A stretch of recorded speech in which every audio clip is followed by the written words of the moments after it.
हरियाणा की राजनीति के बड़े नेता पूर्व में वित्त मंत्री रहे संपत सिंह जी हमारे साथ हैं। उनसे बातचीत करते हैं। संपत सिंह जी, आपने तो हरियाणा की राजनीति बहुत क्लोज से देखी है और वित्त मंत्री रहे आप हरियाणा के। अब किस तरह से देखते हैं, 2024 का चुनाव आया है, क्या सिनेरियो नजर आ रहा है? देखिए, पहले तो मैं आपको और आपके चैनल को और आपके दर्शकों को बहुत-बहुत बधाई देता हूँ कि आप मेरे पास बात करने के लिए आए। जहाँ तक राजनीति परिदृश्य देख रहा हूँ मैं 1977 में राजनीति में आ गया था, चौधरी देवीलाल जी लेकर आए थे और उसके बाद चुनावी राजनीति में मैं 1980 में आ गया था। बहुत चुनाव लड़े और हरियाणा प्रदेश के कोने-कोने में जाके काम करना पड़ा क्योंकि ज़्यादा हम लोग अपोज़िशन में रहे थे, संघर्ष करने का टाइम मिला। पहुँचते-पहुँचते अब जो वक़्त आया है ना, उस टाइम का और आज के वक़्त को बहुत बदलाव आ गया है। उस टाइम जिस किस्म की जो ईमानदार हुआ करती थी, ईमानदारी, साफ़-गोई हुआ करती थी, वो चीज़ें आज के दिन जो है ना राजनीति में बहुत घटती जा रही है।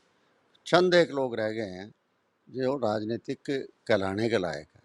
बाकी ज़्यादातर व्यवसायीकरण राजनीति का जो है ना हो चुका है और इस व्यवसायीकरण की वजह से लोग चुनाव को ऐसे समझते हैं जैसे ये चुनाव में जीत जाऊं तो बाद में जो है ना मैं मेरा अपने आप घर बना लूँगा, फलानी चीज़ कर लूँगा, वो कर लूँगा, एक आमदनी का साधन मानने लगे। पहले सेवा का साधन था, आज भी है, ऐसी बात नहीं है।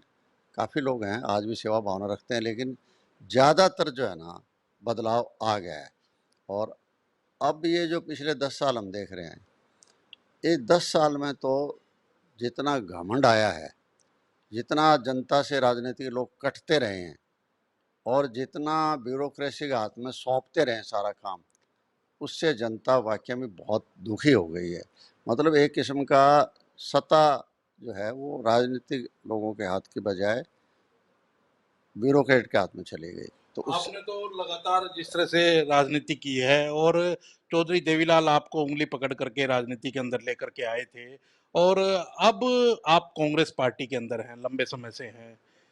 क्या देखते हैं भविष्य अब कांग्रेस पार्टी का? 2024 का चुनाव चल रहा है, टिकटों का वितरण होने जा रहा है, कैसे देखते हैं? देखिए, कांग्रेस पार्टी का भविष्य आज के दिन बहुत उज्जवल है। नंबर एक तो जो कांग्रेस पार्टी ने पीछे काम किए थे 10 साल में, जब हुड्डा साहब चीफ मिनिस्टर थे, तो उस चीज़ को लोग जो है याद कर रहे हैं आज के दिन। चाहे वो किसान हैं, चाहे वो बेरोज़गार नौजवान हैं, चाहे वो खिलाड़ी हैं, चाहे वो गरीब हैं, श्रमिक हैं, चाहे वो महिलाएं हैं और चाहे पिछड़ा वर्ग है, वंचित हैं, पीड़ित हैं, शोषित हैं। हर वर्ग आज उस बात को याद कर रहा है क्योंकि हर वर्ग के लिए काम किए गए थे। और अब अगला जो जिस तरीके से घाव पर नमक छिड़कने वाला काम किया है इन लोगों ने, बीजेपी की सरकार आने के बाद में सारी चीज़ें अपने हाथ से निकाल कर और प्राइवेट लोगों के हाथों में दे दी या ब्यूरोक्रेट के हाथों में दे दी। इससे हर आदमी आज दुखी है। जहाँ तक किसान है, रीढ़ की हड्डी है हमारे किसान, और 60% कम से कम लोग जो है खेती से रोज़गार प्राप्त करते हैं। चाहे वो अपनी ज़मीन जोतते हैं, चाहे दूसरे की जोतते हैं, चाहे वो हिस्सेदारी कर रहे हैं, चाहे वो ठेकेदारी में ले रहे हैं, चाहे वो लेबर का काम कर रहे हैं, चाहे वो कोई मशीनरी का काम कर रहे हैं। इसी तरीके से किसी ने खाद का कारखाना लगा रखा है, किसी ने दवाइयों का लगा रखा है, किसी ने बीज का लगा रखे हैं। इस तरह से करोड़ों लोग जो है ना जुड़ जाते हैं खेती से। उस खेती को तो बिल्कुल नष्ट ही कर दिया, जिस कारण 13-14 महीने किसानों को जो है दिल्ली की बॉर्डर पर बैठा रहना पड़ा। ना वहाँ कोई पीने का पानी का प्रबंध था, ना कोई बिजली का प्रबंध था, ना कोई ठहरने का प्रबंध था। उससे किसान बहुत ही ज़्यादा एक किस्म का गुस्सा भरा हुआ आज ही, क्योंकि उसके साथ अगर नरमाई से बात की जाती, टेबल पर बात करते, तो बात बन जाती। लेकिन आखिर में प्रधानमंत्री ने चलो वो कानून तीनों वापस ले लिए, जो कि लोगों ने मांग ही नहीं करी थी। वो तो खुद सरकार ने बनाए थे और वापस ले लिए। वो किसानों की कोई मांग नहीं थी, किसान की मांग थी एमएसपी। और लेकिन एमएसपी भी हरियाणा सरकार तो कह रही है दे दिए हमने, जितनी भी फसलें सब पे हमने। हाँ, हाँ, हाँ, घोषणा कर देते हैं। पहली बात तो है कि एमएसपी का फार्मूला ही गलत कर रखा है इन्होंने।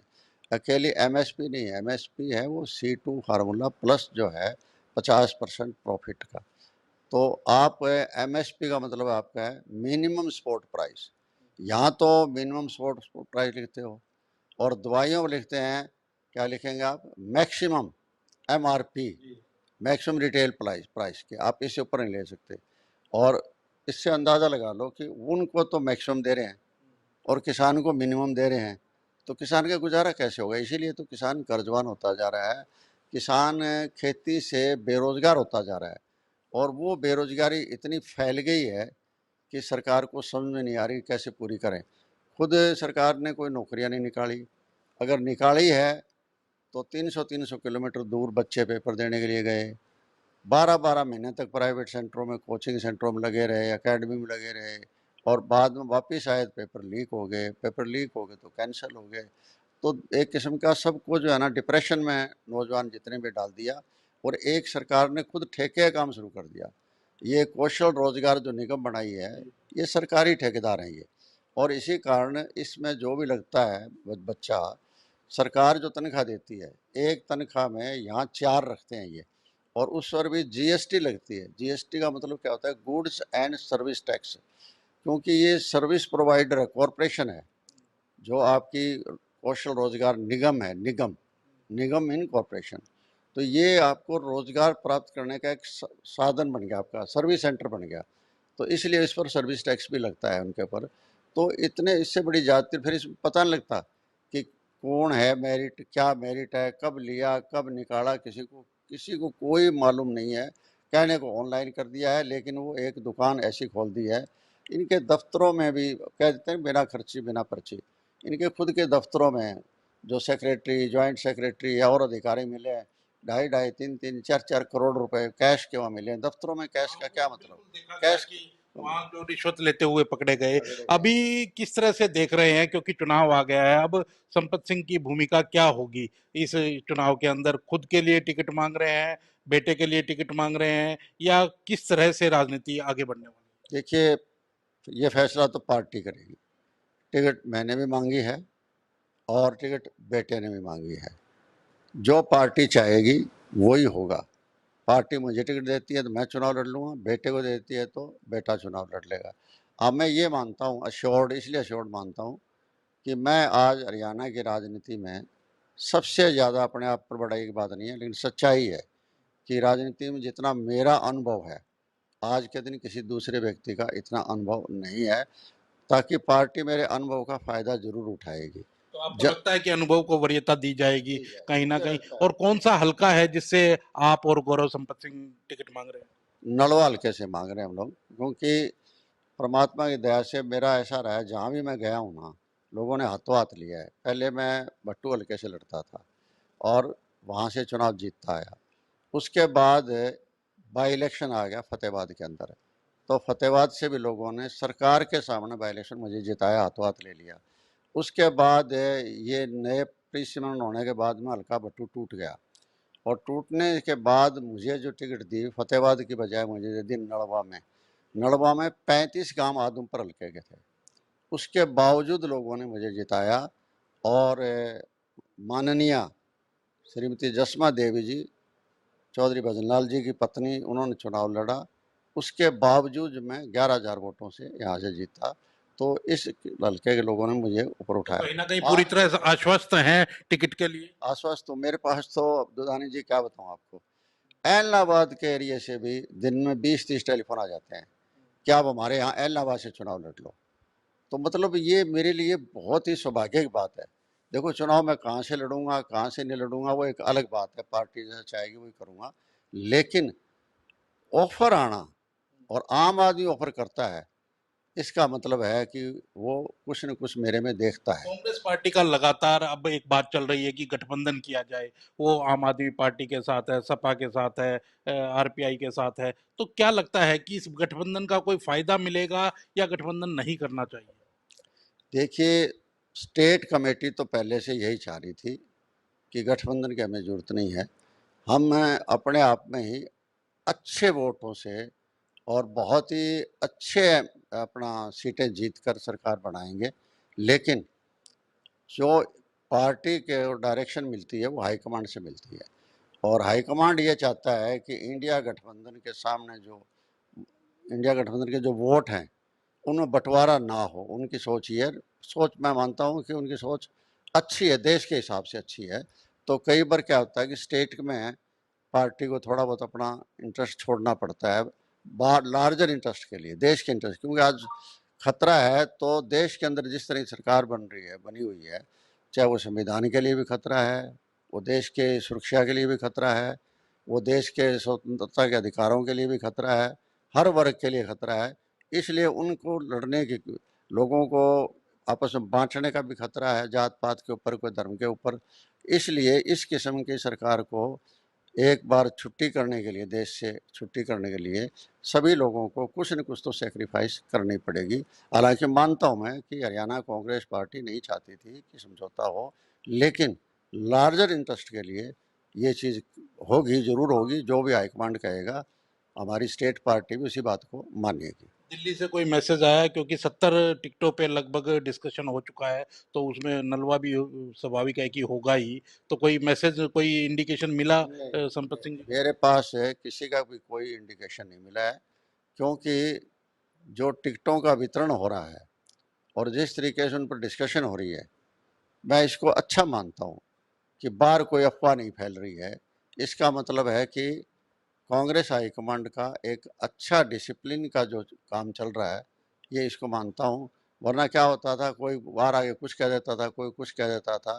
ठीक है, अंदर की बात अंदर रह जाए, और पार्टी जब अनाउंस करेगी तब अपने आप पता लग जाएगा सबको कि कहाँ से किसको टिकट मिली है। जहाँ से आपने राजनीति शुरू की, चौधरी देवीलाल की बात करते हैं, तो उनकी भी जो विरासत है दो पार्टियों में बट गई। जननायक जनता पार्टी है, इंडियन नेशनल लोक दल है। दोनों का क्या भविष्य देखते हैं आप 2024 के विधानसभा?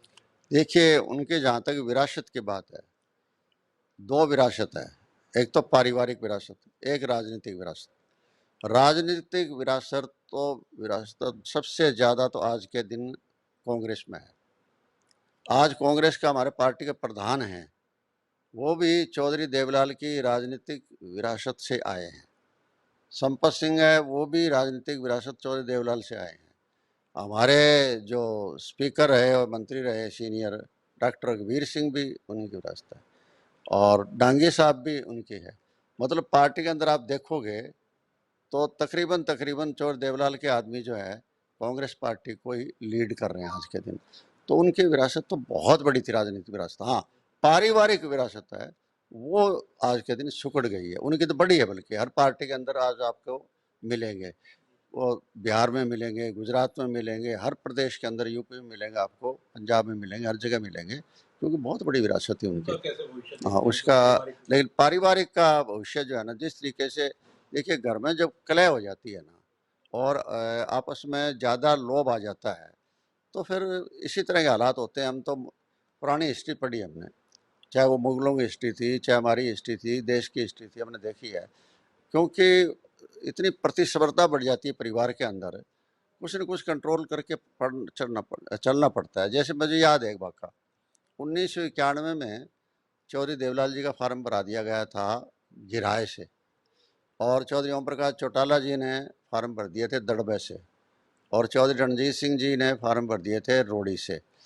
उस टाइम चौधरी देवलाल जी ने दोनों को बुलाया था, और बुलाकर यही कहा था कि अपने में एक लड़ेगा, एक से फालतू नहीं लड़ेगा। तो चौधरी देवलाल जी अकेले लड़े और दोनों ने फार्म वापस निकाल लिए थे। उनकी नीति ये रहती थी कि मुझे अकेला ये नहीं है कि मैं कोई आगे दिखाऊं परिवार बड़ा कर रहा हूं, मैं ये चाह रहा हूं कि लोगों को बड़ा कर रहा हूं, देश की राजनीति का मैं फैलाव कर रहा हूं। वाकई में फैलाव किया उन्होंने, घर घर तक, गांव गांव तक, खेत खेत तक, दुकान दुकान आप तक। कैसे देखते हैं 2024 में स्थिति कैसे देखते हैं मुझे इंडियन नेशनल लोक मुझे दल की जननायक? देखिए, अभी 2024 में तो चुनाव हुए हैं, पार्लियामेंट के चुनाव 2024 में हुए हैं, और अब असेंबली के चुनाव आने हैं। मुझे उनका आज के दिन कोई भविष्य नहीं लगता है। कल का कुछ कह नहीं सकते, किसी के बारे में कोई भविष्यवाणी नहीं कर सकता, लेकिन इस चुनाव में मुझे कोई भी भविष्य नज़र नहीं आ रहा है। भारतीय जनता पार्टी से कांग्रेस की कितनी टक्कर मानते हैं?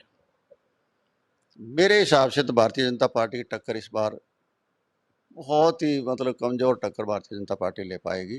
क्योंकि पहले तो उन्होंने सीएम बदला, तो सीएम बदलने से कोई कहानी नहीं बदल जाती। जो इन्होंने काम किए हैं, हर वर्ग को खिलाफ काम किए हैं, वो बदले नहीं जा सकते। दूसरी बात यह है कि चीफ मिनिस्टर वो बदल दिए, नए बदले, आगे कोई बात नहीं, आगे वे चलो उनकी चीज़ें साफ हो जाएगी और एक नया चेहरा आ जाएगा। सवाल नया चेहरा का नहीं है, कंटिन्यूटी तो वही है, उन्हीं के चेले हैं ये। अच्छे हम माड़े हम 2.5 महीना में परख नहीं कर सकते, लेकिन जिस तरह के फैसले लिए हैं इन्होंने 9.5 पौने 10 साल के अंदर, तो उनसे लोग काफ़ी दुखी हैं, दर्द है। इसी तरह से ये कैंडिडेट भी बदल रहे हैं। कभी सोच रहे हैं कि फलाना कैंडिडेट यहाँ से था तो यहाँ की बजाय वहाँ से कर दें, उससे भी नहीं बदलेगा। अब तो ये बच नहीं सकते। लोगों को जिस तरह से लोग खड़े हैं ना इनके सामने, तो वो सारे के सारे लोग अब बदलाव के लिए खड़े हैं और इस भावना से देख रहे हैं कि मौका है, हम बदला लेंगे। क्योंकि किसानों की लाठियाँ मारी, सरपंचों की लाठियाँ मारी, मुलाजिमों पर लाठियाँ मारी, पहलवानों को सड़क पर घसीटा गया, नौजवान बेरोजगार थे उन पर लाठियाँ चलाई गई, कोई वर्ग छोड़ा ही नहीं।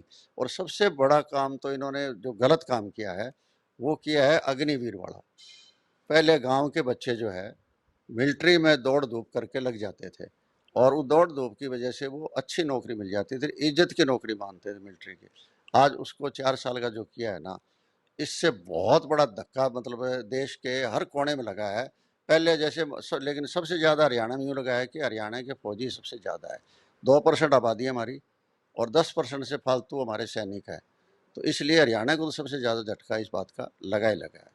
तो बिल्कुल आप देख सकते हैं कि संपत सिंह हैं, वरिष्ठ नेता हैं हरियाणा की राजनीति में और अभी कांग्रेस में हैं। पहले चौधरी देवीलाल राजनीति के अंदर लेकर के आए थे और साफ तौर पर कहना है कि अब की बार जो भविष्य है वो 2024 की अगर बात करें तो कांग्रेस का है, समय बदलाव का है और अब जनता तय करेगी कि वो बदलाव करती है या जिस तरह बीजेपी के नेता कह रहे हैं कि तीसरी बार भाजपा सरकार, उन पर विश्वास जताते हैं। लेकिन खुद की जो दावेदारी है वो नलवा सीट से है, खुद की भी है, बेटे हैं गौरव संपत सिंह उनकी भी है और आश्वस्त है पूरी तरह कि पार्टी अब की बार उनको टिकट देगी और वो चुनाव लड़ते हुए नजर आएंगे। कैमरामैन संदीप के साथ अंकित उदानी, न्यूज 18 हिसार।